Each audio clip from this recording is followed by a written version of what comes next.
भगवत कथा अगर सबके लिए है, सब सुन सकते हैं, तो सब बोल क्यों नहीं सकते? अगर सच्चे कृष्ण भक्तों को ही भागवत कथा कहने से रोका जाएगा तो कोई ये अपमान क्यों सहेगा? अगर पीडीएस समाज के इन लोगों को इतना ही परहेज है तो घोषित कर दें कि परंपरागत रूप से कथा कहने वाले वर्चस्ववादी पीडीएस समाज द्वारा दिया गया चढ़ावा, चंदा, दान, दक्षिणा कभी स्वीकार नहीं करेंगे। अगर भाजपा को लगता है कि भागवत या कोई कथा कहने पर एक वर्ग विशेष का ही अधिकार है, तो फिर वो इसके लिए भी कानून बना करके दिखा दें। कि समाज में जो घटनाएं हो रही हैं, भारतीय जनता पार्टी उनका पॉलिटिकल लाभ लेने के लिए घटनाएं होने देना चाहती। भारतीय जनता पार्टी, इनकी सरकार में बैठे लोग न्याय देने लगे और निष्पक्ष कार्रवाई करने लगे तो बहुत सारी घटनाएं होंगी नहीं, बहुत सारे गरीब लोगों को न्याय मिल जाएगा। इस सरकार का रवैया क्या है? इस सरकार का रास्ता क्या है? कई मौकों पर मैंने कहा यह सरकार हार्टलेस है, अनडेमोक्रेटिक है और हर वो काम अनकॉन्स्टिट्यूशनल उसको सपोर्ट करती है। बाबा साहब भीमराव अम्बेडकर जी का संविधान, उसकी प्रस्तावना, केवल प्रस्तावना के तहत ही अगर सरकार फैसला लेने लगे तो हमारे गरीब, गांव में रहने वाले लोग, पीडीए परिवार के लोग, दलित, पिछड़े, अल्पसंख्यक और जिनके साथ अन्याय हो रहा है उनको न्याय मिलने लगे, उनका सम्मान होने लगे। इस सरकार में बैठे लोग लगातार अन्याय करा रहे हैं। वो प्रभुत्ववादी लोग, वर्चस्ववादी लोग, प्रभुत्ववादी लोग लगातार पीडीए परिवार के लोगों को डरा रहे हैं, धमका रहे हैं, अपमानित कर रहे हैं। सोचने का सवाल यह है, भागवत कथा सबके लिए है, भागवत कथा सबके लिए है। जब सब सुन सकते हैं तो सब बोल क्यों नहीं सकते? भगवत कथा अगर सबके लिए है, सब सुन सकते हैं, तो सब बोल क्यों नहीं सकते? भगवत कथा भगवान कृष्ण से जुड़ी है। अगर सच्चे कृष्ण भक्तों को ही भगवत कथा कहने से रोका जाएगा, भागवत कथा तो भगवान कृष्ण से जुड़ी है। अगर सच्चे कृष्ण भक्तों को ही भागवत कथा कहने से रोका जाएगा तो कोई ये अपमान क्यों सहेगा? क्यों सहेगा कोई अपमान? कुछ लोग, वर्चस्ववादी लोग, प्रभुत्ववादी लोग कथा वाचन में अपना एकाधिकार बनाए रखना चाहते हैं। ये एकाधिकार छीने नहीं उनका, वर्चस्ववादी लोगों का एकाधिकार छीने नहीं। कथा वाचन को जिन्होंने भावना की जगह व्यवसाय बना लिया है, व्यवसाय बनाने वाले लोग, हमारे इटावा कथा वाचन पीडी अपमान कांड उन्हीं कुछ प्रभुत्ववादी और वर्चस्ववादी की वजह से घटित हुआ है। अगर पीडीएस समाज के इन लोगों को इतना ही परहेज है तो घोषित कर दें कि परंपरागत रूप से कथा कहने वाले वर्चस्ववादी पीडीएस समाज द्वारा दिया गया चढ़ावा, चंदा, दान, दक्षिणा कभी स्वीकार नहीं करेंगे। और अगर एकाधिकार ही आपको लाना है तो समय समय पर आप बहुत दावा करते हैं कि 370 खत्म किया है, तो देश में आप कानून ले आओ कि कथा वाचन का काम और एकाधिकार के लिए कानून ले आइए कि आप ही कह सकते और कोई दूसरा नहीं कह सकता। अगर पीडीएस समाज से इन लोगों को इतना ही परहेज है तो घोषित करने की परंपरागत रूप से कथा कहने वाले वर्चस्ववादी पीढ़ी समाज द्वारा दिया गया चढ़ावा, चंदा, दान, दक्षिणा कभी स्वीकार नहीं करेंगे। प्रभुत्ववादी और वर्चस्ववादी समय समय पर कभी घर को गंगा जल से तो कभी मंदिर को धुलवाकर पीड़ित समाज का मानसिक उत्पीड़न व अपमान करते हैं और अब तो सिर तक मुड़वा रहे हैं। अभी तक तो हमने आपने वो घटनाएं सुनी देखी जहां पर घरों को गंगा जल से धोते थे ये लोग। अगर कोई पीड़ित परिवार का मंदिर चला जाए तो मंदिर को गंगा जल से धोते हैं और अब तो सीमा लांघ गई ये वर्चस्ववादी है। आखिरकार किसका आशीर्वाद है? क्या सरकार का आशीर्वाद नहीं है जिसकी वजह से सर तक मुंडवा दे रहे हैं, पेशाब तक करवा दे रहे हैं और रात भर पीटने के साथ साथ उनकी ढोलक छीन लेना, हारमोनियम छीन लेना, दबाव बनाकर के कितने पैसे देना था कथावाचक के लिए, उसमें जो खर्चा हुआ वो खर्चा नहीं दोगे तो रात भर पिटोगे, अगर पैसा दे दोगे तो बचोगे। आखिरकार ये वर्चस्ववादी और प्रभुत्ववादी लोग इतनी ताकत कहां से पा रहे हैं? भाजपा राज में पीड़ित समाज को हे दृष्टि से देखा जाता है। आदरणीय रामजी सुमन जी ने तो कुछ घटनाएं बताई हैं, कुछ महत्वपूर्ण पदों पे बैठे लोगों के बारे में बताया है। सुना है हमने कि देश की सर्वोच्च सीट पर बैठने वाले के साथ भी कभी अपमान हुआ है।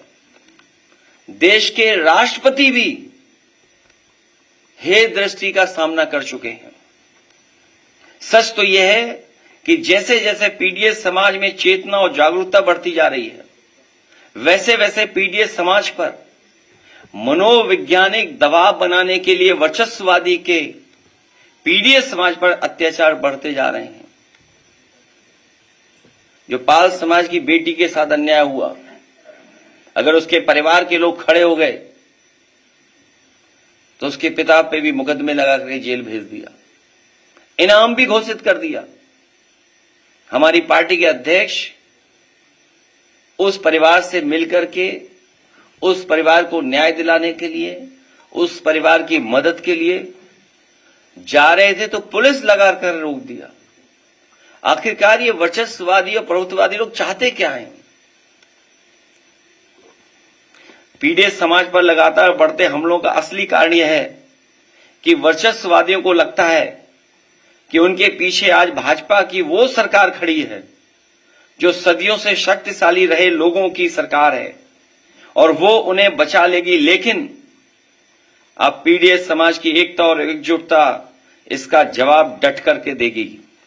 अगर भाजपा को लगता है कि भागवत या कोई कथा कहने पर एक वर्ग विशेष का ही अधिकार है तो फिर वो इसके लिए भी कानून बना करके दिखा दें। कई बार कई कानून के लिए बहुत दावा करते हैं लोग, तो इसके लिए भी कानून बना लें कि इसके अलावा कोई कथा वाचन नहीं कर सकता। जिस दिन पीड़ित समाज ने अपनी कथा अलग से कहने शुरू कर दी, उस दिन इन परंपरागत शक्तियों का साम्राज्य ढह जाएगा।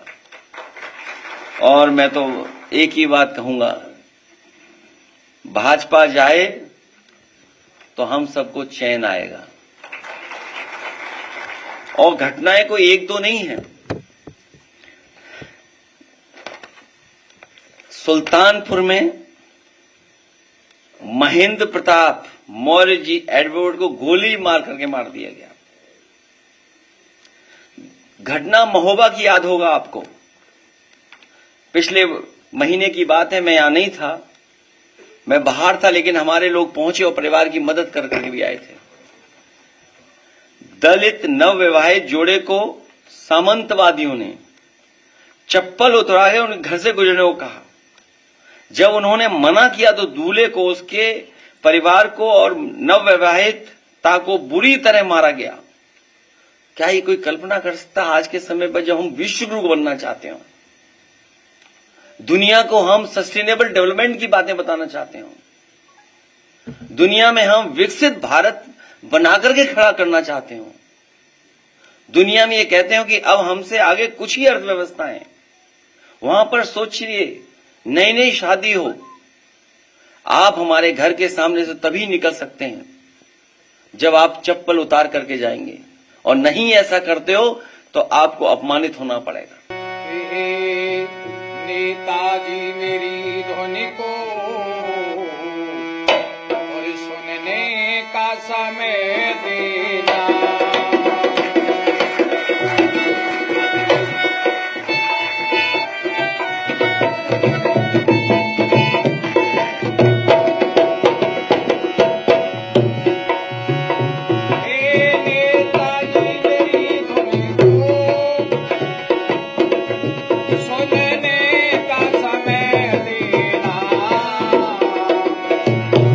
सागर मेरे हे भव सागर मेरे तुम प्यास बुझा देना। तीनों की मांग ये है कि इनका सामान जो रख लिया है घर वालों ने जिस गांव में गए थे, वही इनका सामान वापस करें। आइए आइए एक एक लाना, एक पीछे एक एक एक एक लाना।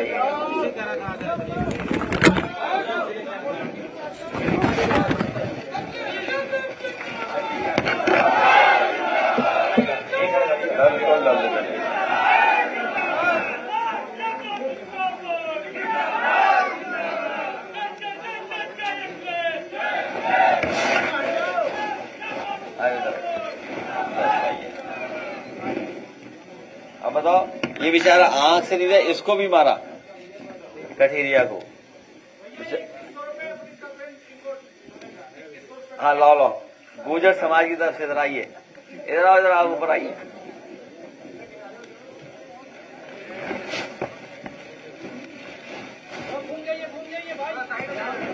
अब आप इधर आइए। एक मिनट देखिए, एक आप दे दो, एक आप दे दो।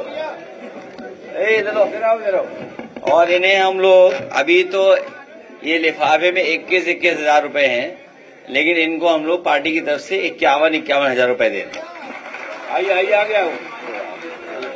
लो ठीक था। अभी बैठो, अभी बैठो। दोनों माजिद इसको आ जाने दो, झोजा को आने दो, और महान विधानसभा अध्यक्ष अपना लीजिए। बेटा ये लो, गुर्जर समाज की तरफ से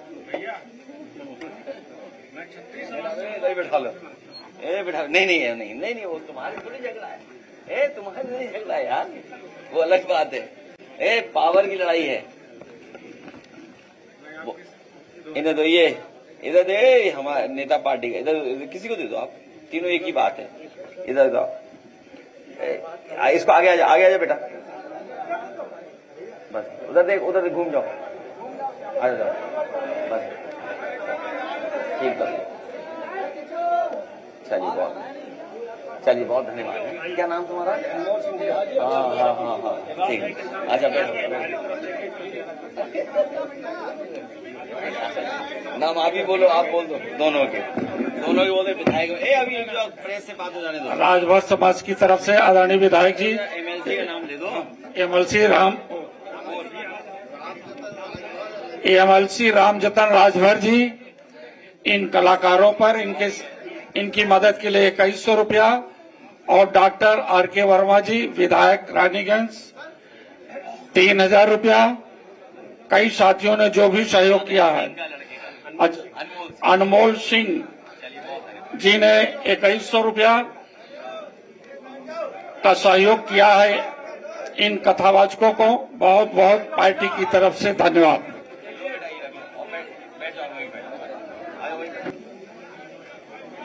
इसके अलावा हम पे रास्ता क्या है? इसके अलावा हम पे रास्ता क्या है? अच्छा, इसके अलावा हम पे रास्ता क्या है बताइए। आप लोग रुक जाओ, थोड़ा आवाज कम करो, तो कुछ प्रेस के लोग सवाल पूछ रहे। रुक जाइए, कागज बाद में ले लिए जाएंगे। रुक जाओ, सिक्योरिटी वालों दे दो कागज, ले ले कोई सिक्योरिटी वाला। हाँ, अब पूछो क्या कार्रवाई हुई है। भाई उसकी चैन थी वो नहीं दी गई, ढोलक, हारमोनियम। और अपमान के लिए क्या है, अपमान के लिए क्या किया सरकार ने? अभी आपको नहीं पता, ये सरकार को इन पे मुकदमा दर्ज करा दे। आपको नहीं पता क्या? अभी मुकदमा दर्ज करा देगी सरकार इन पे, देखिएगा आप।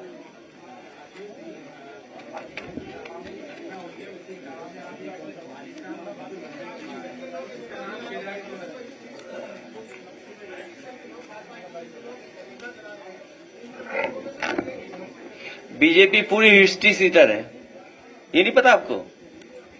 पूरी पार्टी हिस्ट्री सीटर है।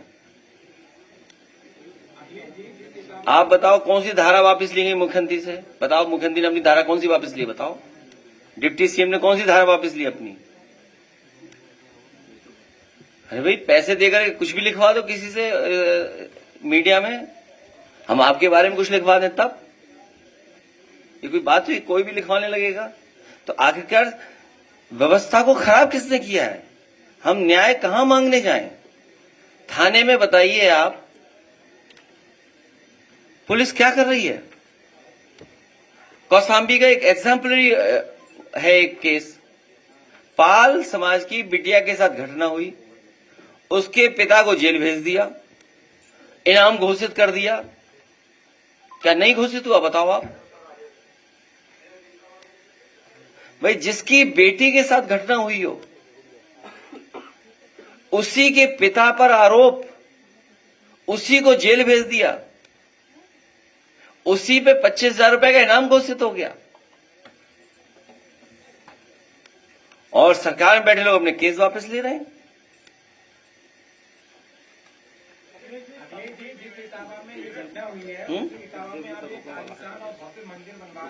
हाँ, अरे अभी, हाँ ठीक याद दिलाया। देखिए, अभी एक साथी यहां आया, दरोगा ने उस पे, आजमगढ़ का है, कैश ले लिया, जेब से निकाल लिया पैसा।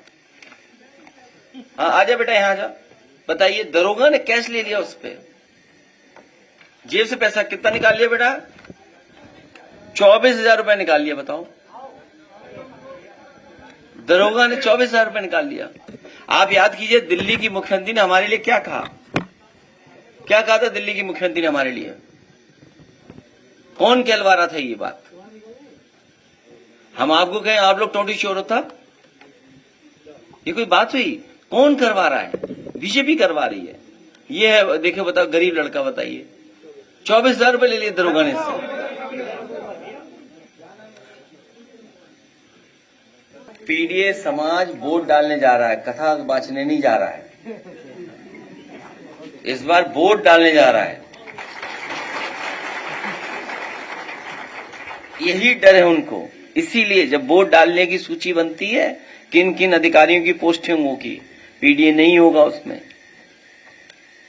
आप अयोध्या का एक एग्जाम्पलरी केस है, आप पढ़िए ना, देखिए, राइट फ्रॉम जहां से बोर्ड पढ़ने से लेकर आखिरी तक, किसको कहां पोस्टिंग होनी है, किसको क्या टारगेट फिक्स है, किसको कितना वोट देना है, कौन सा मंत्री किस बूथ पर रहेगा। मंत्री का आदमी पकड़ा गया, कितने हजार लोग बाहर से आए।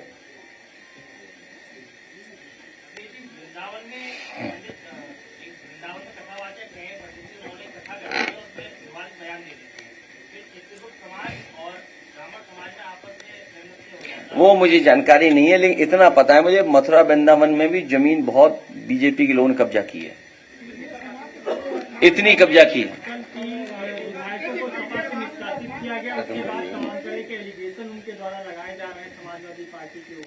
तुम लोग समझदार नहीं हो।